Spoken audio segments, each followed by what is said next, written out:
आत्मज्ञान कैसे प्राप्त करें? आत्मज्ञान प्राप्त करने के लिए ये 4 गुणों का होना अनिवार्य है। गुरु अष्टावक्र ने मोक्ष प्राप्त करने के लिए सारे शर्तों को इस प्रकार से बताया है।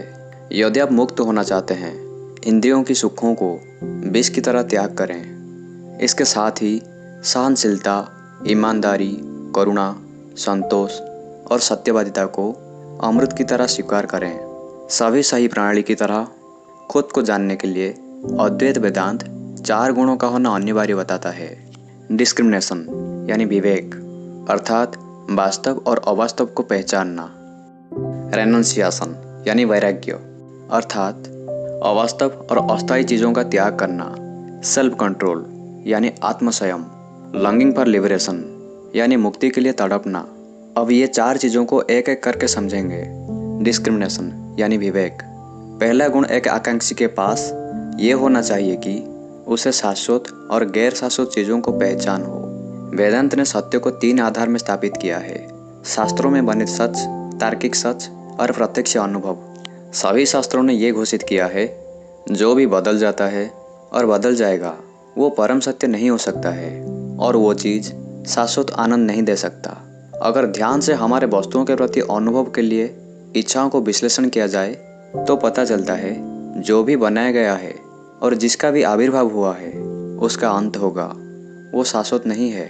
जो भी हम इच्छा करते हैं, नाम, प्रसिद्धि, धन संपत्ति, ये सब प्रति मुहूर्त में बदल रहा है और अभी या फिर बाद में कष्ट और शोक का कारण बनता है। तो हमारा अनुभव ये बताता है, क्षणिक और अस्थिर चीज़ों के लिए लालसा उत्पन्न करना हमें शाश्वत आनंद का अनुभव नहीं दे सकता। हम जितना विश्लेषण करेंगे उतना ही समझ पाएंगे कि स्थायी आनंद हमें क्षणिक इंद्रियों सुख से नहीं मिलेगा। इसलिए हमें इन झूठे चीज़ों के लिए दौड़ना बंद करना होगा। जितना हम शाश्वत और गैर शाश्वत को अपने विवेक से अलग कर पाएंगे, यानी विश्लेषण करके समझेंगे, उतना ही हम अज्ञान के बंधन और सांसारिक पीड़ा से मुक्त हो पाएंगे। हमारे मन चाहे वस्तुओं को हासिल करना, इस चीज़ को थोड़ा और विश्लेषण करने से पता चलेगा वास्तव और शाश्वत आनंद हमारे अंदर से आती है। इस चीज़ को कृष्णा मेनन ने इस तरह से बताया है: आप खुशी क्यों ढूंढते हैं? वो खुशी की अर्ज यानी विनती अंदर के गहरे स्तर से आती है, आपकी वास्तव प्रकृति से, किंतु आपकी इंद्रियों का बहिर्मुख प्रवृत्ति है। इसलिए आप खुशियाँ बाहरी दुनिया में ढूंढते रहते हैं। आपने एक वस्तु की इच्छा की और उसे पा लिया, आप खुश हुए, किंतु आप कभी भी जांच नहीं करते कि खुशियाँ कहाँ से आती है। यदि आप अपने दिमाग को सही तरह से जांच करने के लिए लगाएंगे तो ज़रूर इस बात को समझ पाएंगे। यदि खुशियाँ बाहरी चीज़ों से मिलता है तो वो चीज़ आपको बचपन से मरने तक खुशियाँ देता, लेकिन जो चीज़ हमें आज खुशियाँ देती है कुछ महीने और साल बाद वो खुशी नहीं दे पाती, हमारे लिए अर्थहीन हो जाती है। बचपन में जिन चीज़ों से खुशियाँ मिलती है जवानी में नहीं मिलती, बुढ़ापे में कुछ और चीज़ों में खुशियाँ दिखाई देती है। तो खुशियाँ बाहरी चीज़ों में नहीं है। यदि खुश मन में होता तो इंद्रियों का उपयोग किए बिना ही हम उसे उपभोग कर सकते थे, किंतु ऐसा नहीं होता। तो खुशियाँ मन में भी नहीं है। वास्तव खुशी हमारी प्राकृतिक अवस्था है, इसलिए हमेशा हम इस अवस्था में रहना चाहते हैं। जब भी कुछ परेशानी आती है, कष्ट होता है, हम जल्द से जल्द शांति की स्थिति में वापस आने के लिए कोशिश करते हैं। जब हम खुश और शांत होते हैं, उस स्थिति का अंत होना नहीं चाहते। जब हम गहरे नींद की अवस्था में होते हैं, हम शरीर, मन, इंद्रियों और हमारी भौतिक स्थिति से रहित होते हैं, फिर भी हम गहरे शांतिपूर्ण अवस्था में होते हैं। इसलिए जो खुशी हम बाहर ढूंढते हैं वो असल में हमारी वास्तविक प्रकृति है। श्री आत्मानंद ने इसे इस प्रकार समझाते हैं: जब आप किसी चीज़ को पाने की इच्छा करते हो, आपका मन बेचैन होने लगता है। जब आप उस चीज़ को प्राप्त कर लेते हैं तब मन खुश होता है। जैसे कि पहले भी बताया है, खुशी हमारा स्वभाव है। इसलिए जब मन अशांत और बेचैन होता है वो उसे महसूस नहीं कर पाता है, चाहे वस्तु मिले या ना मिले। जब मन बेचैन होना बंद करता है तब खुशी का एहसास होता है। रेनंसिएशन यानी वैराग्य। जब हम वास्तव और अवास्तव को पहचान पाते हैं, हमें स्वाभाविक रूप से अवास्तविक चीज़ के प्रति वैराग्य आ जाएगा। जब हमारे अंदर शाश्वत और गैर शाश्वत चीज़ों को पहचानने की क्षमता विकसित हो जाता है, वो वैराग्य की ओर ले जाता है। हम समझ पाएंगे हमें क्षणिक और अस्थिर चीज़ों से लगाव नहीं रखना है, क्योंकि वही सारे कष्ट और दुखों का कारण है। हम अपना समय शाश्वत की खेती करने में लगाएंगे। अद्वैत वेदांत के हिसाब से ब्राह्मण अकेला ही सत्य है, बाकी सब कुछ अस्थाई और असत्य है। अनंत केवल एक ही है। रामकृष्ण परमहंस बताते थे, अवास्तविकता को त्याग करने को भगवद गीता महत्व देता है। यदि गीता इस शब्द को बार बार दोहराएंगे, ये तागी तागी सुनाई देता है। तागी को संशोधन करने से अर्थ आता है त्यागी। भौतिक, अवास्तविक, अस्थिर और गैर शाश्वत चीज़ों का त्याग करना गीता का सार है। त्याग मतलब जिम्मेदारियों से और अपने कर्तव्यों से हटना नहीं है।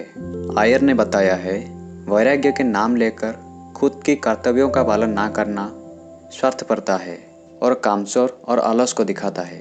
वैराग्य अंदर की मानसिक क्रिया है। सचमुच का वैराग्य कर्तापन से मुक्त होना है, मैं से मुक्त होना है। मैं से मुक्त होने से कर्म इंसान को बांध नहीं पाता है।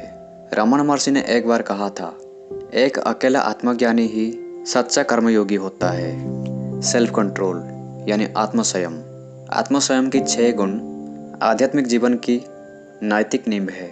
उसका अभ्यास करना अंदर की आंतरिक शंकाओं को ज्ञान प्राप्त करने के लिए तैयार करता है। वो 6 गुण इस प्रकार है। साम, मन को नियंत्रित करना। दाम, इंद्रियों को नियंत्रित करना। उपरति, मन में समभाव रखना। तितिक्षा, सहनशीलता। समाधान, मन को सत्य और शाश्वत के ऊपर लगाना। श्रद्धा, शास्त्रों और आत्मज्ञानी गुरु के प्रति विश्वास रखना। लॉन्गिंग फॉर लिबरेशन यानी मुक्ति के लिए तड़पना। ये आखिर अवस्था है एक साधक के लिए। अज्ञान के बंधन और माया से मुक्त होकर आत्मज्ञान प्राप्त करने के लिए गहन और तीव्र इच्छा। यदि ये गुण नहीं है तो यहाँ आत्मज्ञान प्राप्त करने की कोई उम्मीद नहीं है। जैसे निखिलानंद ने बताया है, वैराग्य और मुक्ति के लिए तीव्र इच्छा प्रमुख गुण है जो कि खुद का ज्ञान कराता है। इन चीज़ों के बिना नैतिक नियम और अनुशासन से सिर्फ एक आध्यात्मिक श्रद्धा उत्पन्न होता है, उसके आगे और कुछ नहीं प्राप्त होता। एक लोकप्रिय कहानी है जिससे ये चीज़ और अच्छे से समझ में आ जाएगी। एक छात्र ने एक गुरु से कहा, मैं आपसे सीखना चाहता हूँ। गुरु ने जवाब दिया, बहुत अच्छा, मुझे अनुसरण करो। गुरुजी उसे एक समंदर के पास लेकर गए और समंदर के अंदर जाने लगे। अंदर जाते जाते जब पानी छाती तक आने लगा, तब गुरुजी ने छात्र का सर पानी के अंदर डुबो दिया। पहले छात्र को लगा ये कोई परीक्षा है, मुझे वो ऊपर ले आएंगे जब मैं उन्हें प्रभावित कर दूंगा। कुछ ही समय में छात्र बेचैन होकर पानी के अंदर संघर्ष करने लगा और ऊपर आने की कोशिश करने लगा, लेकिन गुरुजी ने उसे बहुत जोर से दबा के रखा था, पानी से निकलने नहीं दिया। जब छात्र कुछ ही पल में मरने ही वाला था, गुरुजी ने उसे बाहर निकाला। थोड़ी देर सांस लेने के बाद छात्र ने गुरुजी से गुस्से से कहा, क्या आप पागल हैं? मैं अपना प्राण छोड़ने ही वाला था। गुरुजी ने शांत होकर उसकी ओर देखा और कहा, यदि आप सीखना चाहते हैं तो अंदर सांस के लिए जितना छटपटा रहे थे वैसे ही तड़प सीखने के लिए भी होना चाहिए, तभी मैं आपको सिखाऊंगा। मुक्ति पाने की इच्छा सांस लेने की तड़प जैसे होनी चाहिए। ये 4 गुण एक आकांक्षी को आत्मज्ञान प्राप्ति की ओर ले जाता है। जब आकांक्षी शाश्वत और गैर शाश्वत को समझ के गैर शाश्वत के पीछे भागना बंद करके उस शाश्वत को पाने की कोशिश करेगा, उसके अंदर वैराग्य आने लगेगा। वैराग्य से आत्मसंयम होता है और ये चीज़ अंदर मुक्ति के लिए तड़प पैदा कराता है। जो ये 4 गुणों को विकसित कर देता है, उसके जीवन में परम ज्ञानी गुरु का आविर्भाव होता है, जो कि स्वयं परम ब्रह्म का स्वरूप होता है। जिसका जीवन में आत्मज्ञानी गुरु का प्रवेश हो जाता है, उसका मुक्त होना निश्चित है।